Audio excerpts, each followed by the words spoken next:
आज की डेट में अमेरिका का सबसे बड़ा दुश्मन कौन है? आप कहोगे चीन या फिर रसिया। पर एक चीज़ देखो, इसका जवाब आप मेरे को बताओगे कि आज की डेट में अमेरिका के द्वारा अगर किसी भी देश में सबसे ज़्यादा टैरिफ लगा हुआ है तो भारत पर लगा हुआ है। टैरिफ की बात मैं कर रहा हूँ, बैन की बात नहीं कर रहा हूँ। भारत पे 50% का टैरिफ लगा हुआ है और वहीं चीन पर 50% से कम का टैरिफ लगा हुआ है। पाकिस्तान पर करीब 22-25% का टैरिफ लगा हुआ है। तो अगर भारत अमेरिका का पक्का दुश्मन नहीं है तो फिर सबसे ज़्यादा टैरिफ क्यों?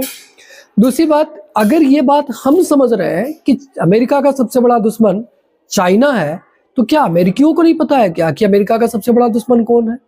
पर उसके बावजूद भी वो चीन के साथ तो G2 बना रहे हैं और भारत के साथ टैरिफ खेल रहे हैं। इसके पीछे कोई बड़ा कारण है या कुछ बड़ा सोच कर ये काम किया जा रहा है? मैं उसके बारे में बात करने वाला हूँ। तो पहली बात तो दोस्तों ये कि अमेरिका को अच्छे से पता है कि उसका सबसे बड़ा दुश्मन आने वाला समय में भारत नहीं चीन है, पर उसके बावजूद भी वो भारत पर टैरिफ बस इसलिए लगा रहा है क्योंकि वो चीन को नापना चाह रहा है। भारत ठीक है, छोटा मोटा शॉर्ट टर्म के लिए भारत जो है हो सकता है कि अमेरिका से थोड़ी बहुत है जो आंख मिला ले, लेकिन अमेरिका को भी ये पता है कि भारत कभी भी उसके देश के लिए खतरा नहीं होने वाला। फिलहाल तो नहीं होने वाला 200-400 साल तक, लेकिन चीन आने वाला 10 साल में ही उसके लिए एक बड़ा खतरा के रूप में नजर आने लगेगा।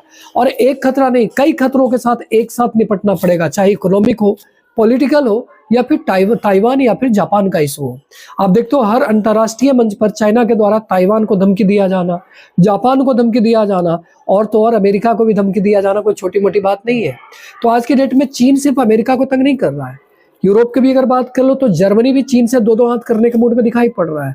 और ये दो हाथ करने के पीछे का कारण क्या है? कारण साफ है कि आज की डेट में चीन जो है हर देश को किसी न किसी तरीके से परेशान कर रहा है, पर उसके बावजूद भी अमेरिका चीन का साथ दे रहा है।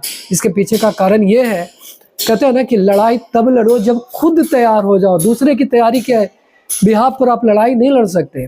आज अमेरिका चाइना से लड़ने के लिए तैयार नहीं है और यही कारण है कि अमेरिका नहीं चाहता है चीन के साथ विवाद करना। फिर आप कहोगे चाइना से लड़ने के लिए तैयार नहीं है, क्या अमेरिकियों का सैनिक तामझाम बिल्कुल दिखावा है क्या? तो मैं बता दूं, यहाँ पर सैनिक की बात नहीं हो रही है। आज कोई भी लड़ाई एक मोर्चे पर नहीं लड़ी जाती है, कई मोर्चों पर लड़ी जाती है और इनमें से एक मोर्चा इकोनॉमिक होता है, पॉलिटिकल होता है।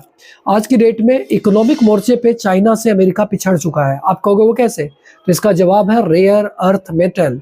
जब तक अमेरिका रेयर अर्थ मेटल का इंतजाम नहीं करेगा तब तक चाइना से दो हाथ नहीं कर पाएगा, चाहे मुद्दा जैसा भी हो।